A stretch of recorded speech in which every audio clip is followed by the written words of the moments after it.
Décidément, l'ange de la mort est en furie.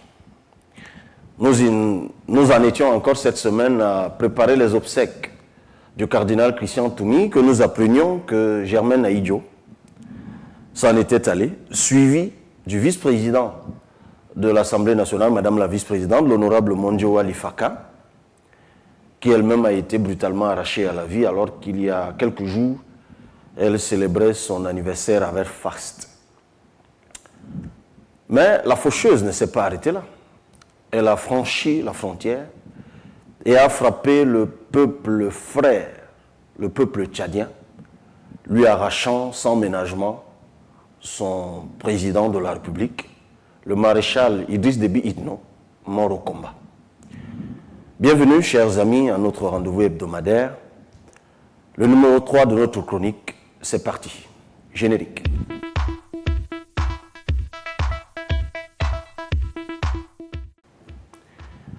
Le 20 avril 2021, chers amis, j'ai eu l'insigne honneur de participer en première ligne aux obsèques du cardinal Christian Toumi. Il a eu droit à un hommage digne de la grandeur de son âme, digne de l'impressionnant volume de son œuvre. C'est le lieu de remercier, d'exprimer à mon nom propre, au nom du clergé et de tous ceux qui s'y sont employés partout dans le monde, notamment les cardinaux venus de Ouagadougou, de RDC.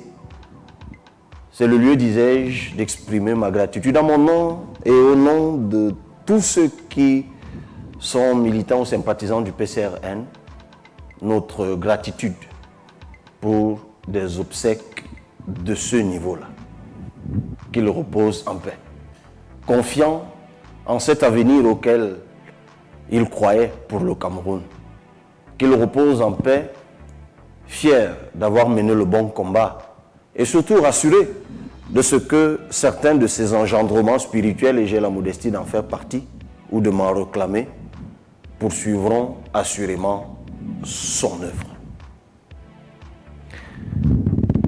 C'était un grand homme et parti à cet âge-là, on ne peut que rendre grâce à Dieu. Et puisqu'il s'agit d'âge, les jours écoulés ont donné lieu à un débat houleux, à une polémique, à une controverse au Cameroun. Débat né, non pas d'une sortie maladroite d'une des personnalités camerounaises de haut rang, mais davantage de la réplique qui a été la mienne à cette sortie. Il a donc été question de reprouver le supposé manque de respect que j'aurais eu à l'endroit de cette personnalité. Une diatribe que je regrette par ailleurs, parce que je crois qu'au PCRN, nous avons des chantiers de loin plus porteurs. Nous avons des défis plus importants à relever et qui doivent mettre à contribution les parents, les enfants, les aînés et les cadets. Il n'y a pas de place dans les rangs du PCRN, il n'y a pas de place dans mon âme, il n'y a pas de place dans mon esprit pour la division, pour les luttes de génération, pour des combats entre cadets et aînés. Cela ne me ressemble pas et ne ressemble pas au PCRN. Toutefois, il faut dire que le travail qu'il faut abattre pour relever le Cameroun impose aux uns aux autres de saluer l'effort, d'encourager, de soutenir l'effort ou les efforts qui sont fournis par ceux qui ont la grâce de mener des combats dans ce sens. Le Cameroun est ce qu'il est aujourd'hui grâce à sa jeunesse. J'ai fait par le passé des publications sur les âges de ceux-là qu'on considère comme d'illustres nationalistes, ceux qui ont mené le combat pour l'indépendance, ceux qui ont mené le Cameroun dans ses fonds baptismaux. Le plus âgé d'entre eux était Ruben Oumniobé. Tous promis à des avenirs radieux qu'ils ont délibérément et par patriotisme sacrifié au nom de la vision qu'ils partageaient. Et c'est grâce à eux, grâce à cette jeunesse, grâce à la vigueur de cette jeunesse, grâce à l'opiniâtreté de cette jeunesse, grâce même, on peut le dire, à l'insouciance de cette jeunesse, que le Cameroun a le fier visage qu'il affiche. Et ça ne s'est pas arrêté là.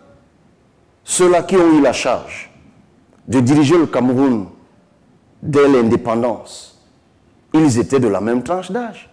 Le président Ahidjo, lorsqu'il accède au pouvoir en 1960, il a 36 ans.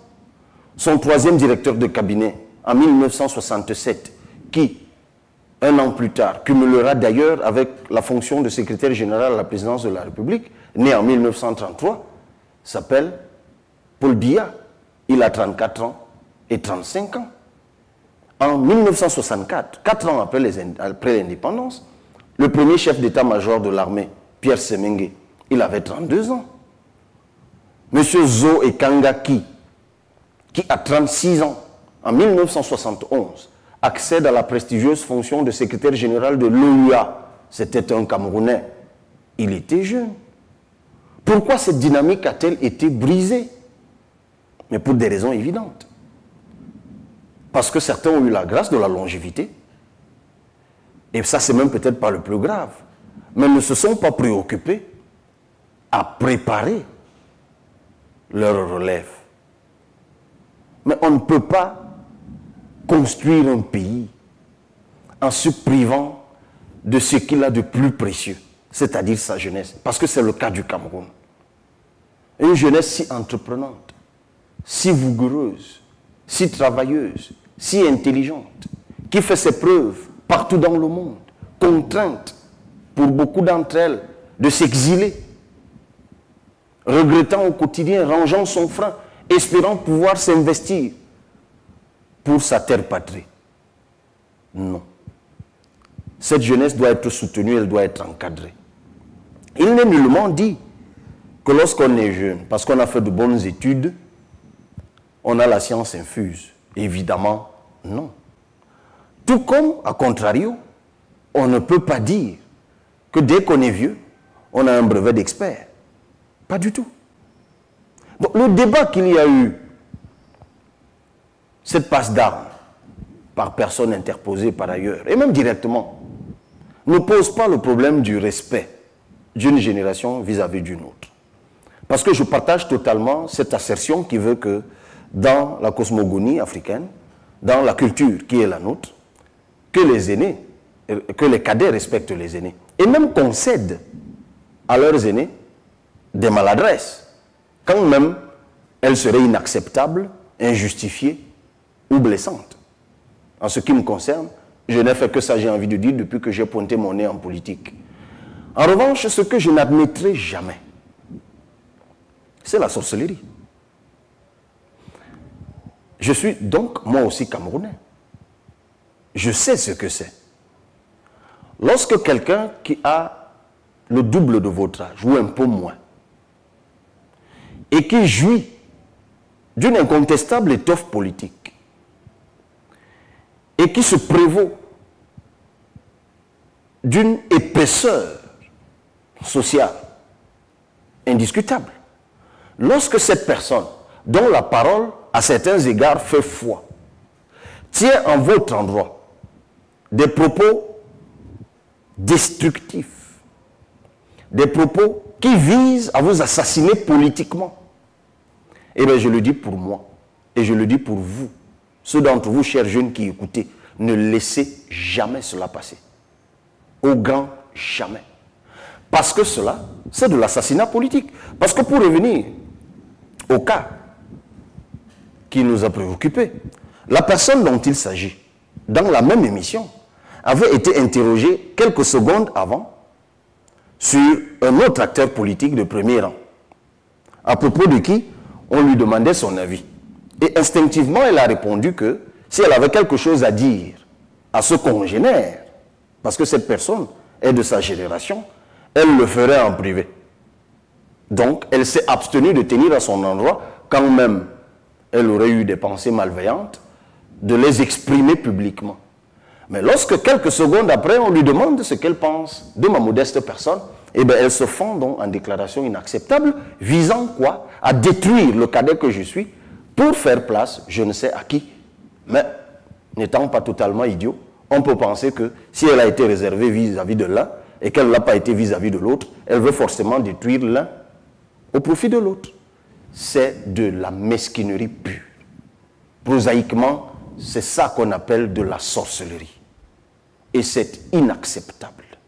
Je dis bien inacceptable. Du reste, le Cameroun se fera avec sa jeunesse. Et c'est pour cela que je lance un appel à l'endroit de ce que j'appelle les bons vieux. Ceux-là qui ont compris que les États-Unis, la France, l'Angleterre, tous les grands pays du monde, la Chine, le sont parce que les aînés ont su tirer profit, ont su préparer leurs cadets à leur succéder et à faire mieux. D'ailleurs, vous savez, il y a des situations parfois compliquées. Je fais une petite bifurcation sur la Chine. Communément, il est reconnu que la Chine d'aujourd'hui est le fruit du travail de bâtisseur de Mao Tse-tung. Cela est sans doute vrai, du point de vue de la vision. Mais la vérité, pour ceux qui ont étudié l'histoire de la Chine, ils savent que le visage de la Chine d'aujourd'hui, le monde le doit à Deng Xiaoping, le fils spirituel de Mao Tse-tung.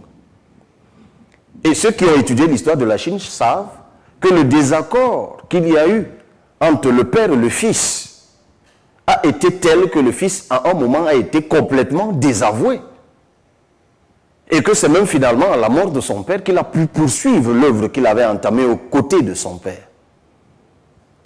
Mais jamais, quand on évoque le passé de la Chine, quand vous allez à Pékin, vous voyez partout les monuments, les photos, des portraits de Mao Tse-tung qui ont été soigneusement placés et entretenus par Deng Xiaoping, qui n'a jamais voulu ravir à son père l'honneur de la vision qu'il a incarnée pour la Chine. Parce que c'est Mao Tse-tung qui rêvait d'une Chine grande, compétitive, au même pied d'égalité que les autres puissances européennes. Donc, c'est ce même esprit qu'il faut au Cameroun. Lorsque les aînés, plutôt que de nous permettre de continuer ce qu'ils ont admirablement entamé, sont en désaccord destructif avec nous, je me mets dans le camp des cadets, nous avons le devoir de l'opiniâtreté, nous avons le devoir de la fermeté, nous avons le devoir de la rigueur, nous avons le devoir de la vérité, sans franchir la ligne du ridicule, de l'irrespect, de l'humiliation. Telle est ma posture, et c'est à cette posture que j'engage mes militants et sympathisants. Parfois, pour construire un pays, il faut avoir la force de caractère qui permet de se dépouiller de la complaisance futile. On se met donc au travail et personne ne nous empêchera d'arriver à bon port avec la jeunesse camerounaise, comme je l'ai dit tantôt. D'ailleurs, ce n'est pas par hasard que j'ai cité le président Ahidjo, qui a accédé au pouvoir en 1960 à 36 ans, et qui, quelques années plus tard, a pris sur lui de démissionner et de permettre à quelqu'un avec qui il avait travaillé de poursuivre son œuvre. C'est pour cela que le 20 septembre 2018, dans la mouvance de la campagne présidentielle, revenant d'une tournée outre-Atlantique, j'avais fait le détour de Dakar, au cimetière de Yoff. Et à l'époque, j'avais prononcé un discours appelant à la réconciliation. Et je vais réitérer cet appel ici. Parce que la mort de Germaine Ahidjo ramène cela au goût du jour. Jusqu'ici, il était question de ramener les restes de son époux. Peut-être que maintenant, il va falloir ramener les restes des deux époux. J'avais lancé l'appel à la réconciliation. J'avais lancé l'appel à la libération de la mémoire du président Ahidjo. On peut ne pas avoir été d'accord sur tout. Mais il demeure qu'il a été le premier président de la République du Cameroun. Et comme tel, il a accompli une œuvre. Et cette œuvre, on doit l'exalter, on doit la préserver, on doit la conserver.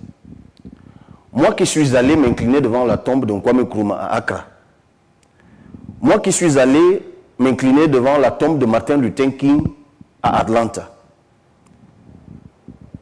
je sais ce que c'est que la puissance de ressourcement dans les lieux de mémoire entretenus pour les générations futures. Si nous ne faisons pas pour ceux qui nous ont précédés, vous voyez le lien que je fais avec le débat générationnel, si nous ne faisons pas ce qu'il faut pour ceux qui nous ont précédés, nous ne serons pas fiers de ce qui sera fait de nous, de notre âme, de notre mémoire, quand nous ne serons plus là. Parce qu'il arrivera le jour où nous ne serons plus là. Qui serait heureux de voir son œuvre bafouée après lui? Qui serait heureux de voir sa mémoire piétinée après lui? Nous sommes tous des humains, charnels. Du retour de Yoff, mon père qui a souffert de l'autoritarisme dans sa chair, n'était pas forcément content du choix qui avait été le mien. Mais j'ai pris le temps de le convaincre de ce que, tôt ou tard, moi j'œuvrerai à ce que les plaies soient pansées. Parce que oui, les grandes nations de ce monde ont su faire cette escale. L'escale de la réconciliation, l'escale de la vérité. Le président Ahidjo n'est pas le seul dont la mémoire est captive à l'étranger. Il y a aussi des nationalistes, ceux qui ont œuvré pour l'indépendance qu'il a incarnée plus tard, dont les restes sont à l'étranger. Beaucoup ont été assassinés, beaucoup ont été tués, du sang a été versé. Il faut qu'un jour, que nous nous disions la vérité, que nous nous demandions pardon les uns envers les autres et que nous refermions ces pages de l'histoire qui ne nous honorent pas et que nous nous gardions les lignes de cette histoire, du moins ces lignes qui nous édifient, ces lignes qui nous ressourcent, ces lignes qui nous rassemblent, ces lignes qui nous agrègent, ces lignes qui véhiculent la vision partagée d'un Cameroun grand. Et ces lignes, je les ai retrouvées dans les 5 anthologies des discours du président Ahidjo que j'ai pris la peine de lire, parce que je voulais voir s'il y avait une césure entre lui et celui qui lui a succédé. Ben, elle est mince, cette ligne. Nous sommes dans un ouvrage qui a connu des contorsions, oui, enfin, qu'on peut loger dans la malgouvernance et un certain nombre de choses que nous reprouvons, mais il y a une ligne directrice. C'est comme ça qu'un pays se construit. On part de quelque part, on s'enrichit de ce qui s'est fait avant nous et on continue cette œuvre. Même si on doit l'aménager ou la réaménager, mais il y a un point de départ. C'est pour cela que je plaide, que j'appelle à ce que ce dossier soit définitivement fermé un jour. Le dossier de notre passé douloureux. Oui, nous avons un dossier de notre passé douloureux qu'on a enfoui dans des tiroirs, mais ça nous tient. Les rancœurs sont toujours perceptibles. Les plaies sont purulentes, même si elles ne sont pas béantes. Il faut que nous les pensions. Et il est plus que jamais temps. Parce que si on ne le fait pas, nous restons exposés à une escalade dont les conséquences sont imprévisibles. Et c'est ce qu'est en train de vivre peut-être le Tchad. Un pays voisin et frère que j'ai visité à maintes occasions et qui portait tout au moins avant la dernière escalade encore les balafres d'un passé non consensuel. Parce que la dévolution du pouvoir dans ce pays-là a toujours été l'objet d'infinies controverses et affrontements. Le président Déby, paix à son âme, qui s'en va, a accédé au pouvoir dans des conditions qu'on connaît. Son fils, qui porte la transition en cours, accède dans les conditions qu'on connaît. Peut-on vraiment penser que ce pays frère se bâtira durablement dans un tel contexte, où au lieu de refermer les plaies du passé, on en ajoute, compliquant l'avenir, compliquant la charge des jeunes, compliquant la charge de ceux qui devront poursuivre cela? Je pense à mon ami et frère Succès Mazra, qui, dans le contexte que nous connaissons, a traversé ou traverse encore des moments difficiles. La question, elle est là. La question de la dévolution du pouvoir. C'est pour ça que j'évoque le Tchad.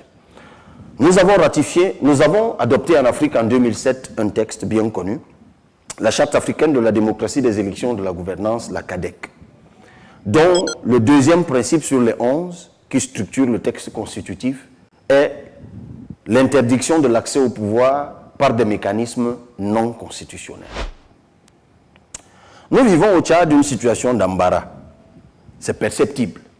L'attitude de l'Union africaine est timorée, alors qu'au sein de l'Union africaine, il y a le Conseil de paix et de sécurité qui devrait prendre à bras le corps cette situation. Qu'on le veuille ou non, tant qu'on n'aura pas réglé la question de la dévolution du pouvoir, nous nous exposerons toujours à des dérives comme celles que nous observons au Tchad. Comme le disent toutes les constitutions, la souveraineté appartient au peuple qui l'exerce au travers de ses représentants élus.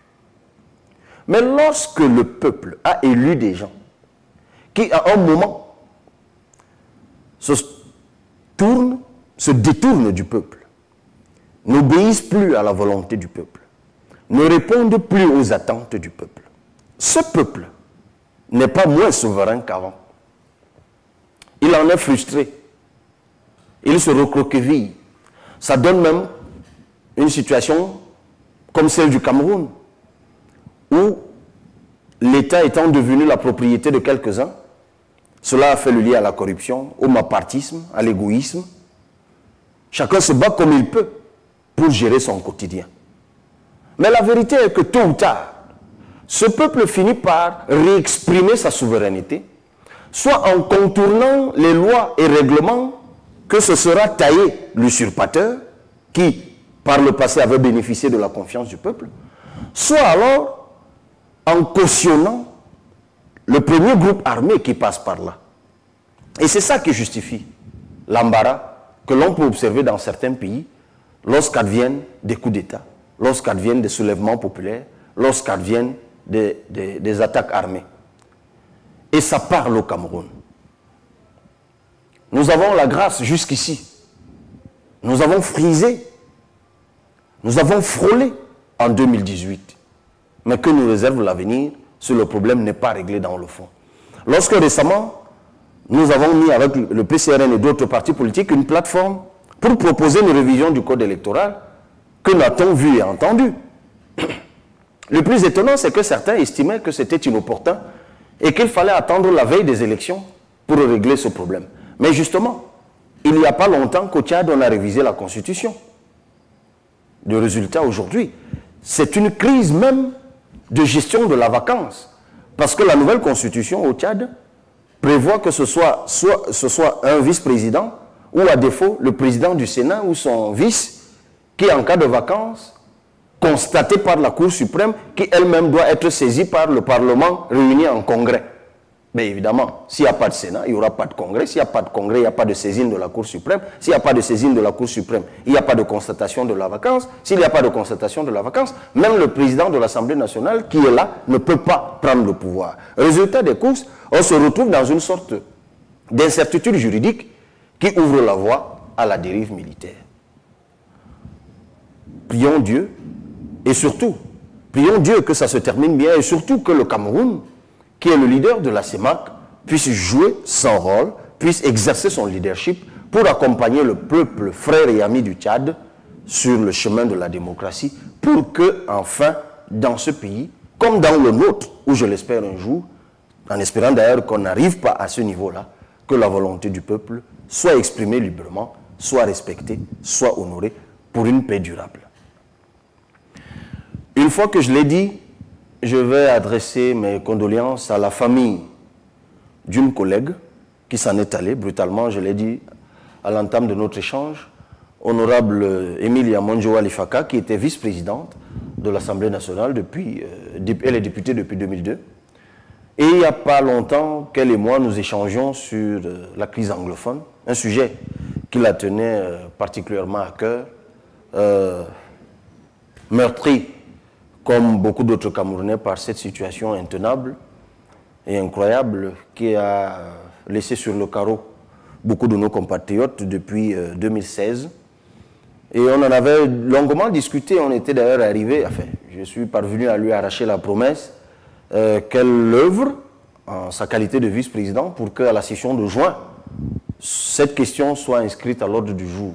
Ce qu'elle m'avait promis, et, alliant la parole à l'acte, ou l'acte à la parole. Elle a annoncé cela d'ailleurs aux journalistes à la clôture de la session. Malheureusement, elle ne sera plus là quand ça se fera, mais que Dieu nous donne la force, d'abord à sa famille, de traverser ces moments douloureux, et à nous, à l'Assemblée nationale, de pouvoir implémenter cela. C'est une question qui la préoccupait particulièrement, et j'espère que cette crise anglophone, le gouvernement viendra à l'Assemblée nationale, nous dira ce qu'il fait, et nous aurons aussi l'occasion de lui dire ce que nous pensons qu'il doit faire pour qu'on en sorte définitivement. Il ne me reste plus qu'à dire mon accompagnement aux compatriotes musulmans qui sont dans la période sainte, la période du Ramadan, qui est un moment d'introspection, un moment de méditation pour eux. Et mon message à eux est qu'ils prient Allah pour le Cameroun, pour nous, pour nos frères du Tchad, pour que la paix, qui est la condition à toute chose, qui est la condition préalable à toute chose, soit notre partage à nous tous. Ciao.